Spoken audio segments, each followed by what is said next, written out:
ಕನಕಗಿರಿ ತಾಲೂಕಿನ ತಿಪ್ನಾಳ್ ಗ್ರಾಮದ ಸರ್ಕಾರಿ ಹಿರಿಯ ಪ್ರಾಥಮಿಕ ಶಾಲೆಯಲ್ಲಿ ಮಂಗಳವಾರ ನೂತನ ಎಸ್ಡಿಎಂಸಿ ರಚನೆ ಮಾಡಲಾಯಿತು.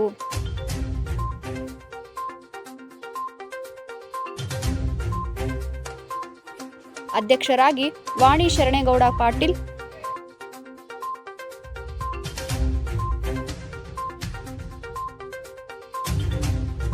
ಉಪಾಧ್ಯಕ್ಷರಾಗಿ ನಾಗರಾಜ್ ಶಿರೂರ್,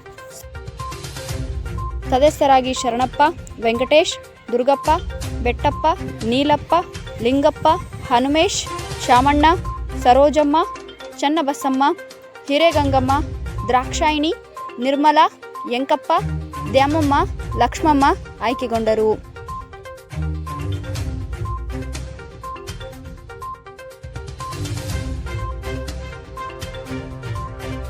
ಈ ಸಂದರ್ಭದಲ್ಲಿ ಶಾಲೆಯ ಮುಖ್ಯ ಶಿಕ್ಷಕರು ಸೇರಿದಂತೆ ಗ್ರಾಮಸ್ಥರು ಮತ್ತು ಇತರರು ಇದ್ದರು.